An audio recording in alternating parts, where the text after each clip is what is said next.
How easy is it to get up in the morning when you know you're not doing all that it takes? It's not very easy at all. You can just lay there awake thinking, oh, what's a few more minutes in bed? It won't matter much anyway. Wrong. It does matter. It will matter. Now, how easy is it to get up in the morning when you're pouring it on, doing the best you can, anxious to get going, make progress toward your dreams? It's a whole different story. When you're resting to renew your reserves, it's much different than resting to avoid your day. When you're psyched up and excited for your life, when you're excited for what you've planned to accomplish for the day, it's amazing you'll wake up before the alarm clock even tries to startle you awake. Your successes fuel your ambition. Your successes give you extra energy. Your successes pave the way for more successes. It's the snowball effect. With one success, you're excited to meet another, and another, and another. And pretty soon, the disciplines that were so difficult in the beginning, the disciplines that got you going, are now part of your philosophy. How do you know when you're successful? Do you have to be a millionaire? No. All we ask of you is that you earn all you possibly can. If you earn $10,000 a year and that's the best you can do, that's enough. God and everything else will see to it that you're okay. The key is to just do the best you can. If it's $10,000 a year, wonderful. If it's $100,000 a year, wonderful. If it's $1 million a year, wonderful. It doesn't matter $10,000 a year or $1 million a year. It doesn't matter as long as you've done the best you possibly can. Earn the most you possibly can. Be the most you possibly can. And here's why. The essence of life is growth. The essence of life is growth, to do the best you can.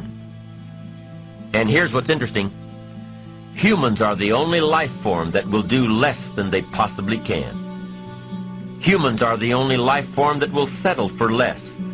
Every other life form except human beings strive to its maximum capacity. How tall will a tree grow? Approximately. As tall as it possibly can. You never heard of a tree growing half as high as it could. No, trees don't grow half. Trees send their roots down as deep as possible, stretch their limbs up as high as possible, produce every leaf possible and every fruit possible. As a matter of fact, you never heard of a human physically growing half. We keep growing until we're done. Now that's a part of life we can't control. It's genetically coded. And that's probably why we keep growing till we're done. Because we can't control that part. It's the rest of our growing that we control. The growing of our minds, the expansion of our minds, that we can control. And that's what tends to get away from us. All life forms inherently strive to their max except human beings. Now, why wouldn't human beings strive to their maximum possibility? Here's why. Because we've been given the dignity of choice. It makes us different than alligators and trees and birds. The dignity of choice makes us different than all other life forms. And here's the choice. To become part of what we could be, enough to get by, or to become all that we can be. My best advice for you is to choose the all. Earn all you can, make all the friends you can, read as many books as you can, develop as many skills as you can, see as much as possible, do as much as possible, make as much fortune as possible, give as much of it away as possible. The max. There's no life like it. I'm telling you, once I got on track, I've never looked back. Pick up the challenge. Go for it. Take the best of the two easies. Take the route of it's easy to get ahead. It's easy to do all you can. It's easy to succeed. It's easy to have financial freedom. The more you do, the more you get. So the two primary benefits of positive reinforcement are, number one, to build good habits, and number two, to create more energy to fuel your ambitions, your desires, your achievements. How can you isolate what's working for you and what isn't? How can you make sure that you are reinforcing your positive disciplines?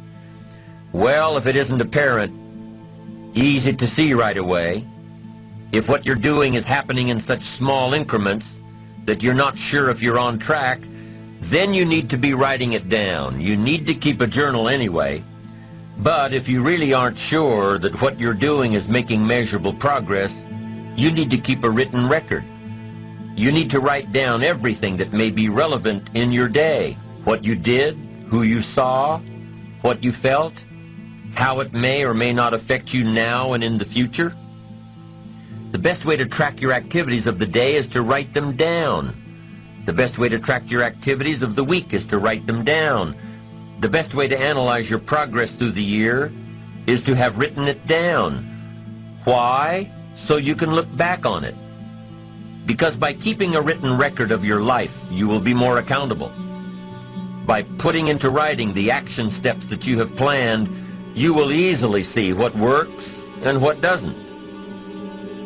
Most people just try to get through the day, never writing anything down, never keeping track of their progress along the way, never really knowing if they are doing all they can to reach their goals, to drive their ambition. But gifted people learn to get from the day.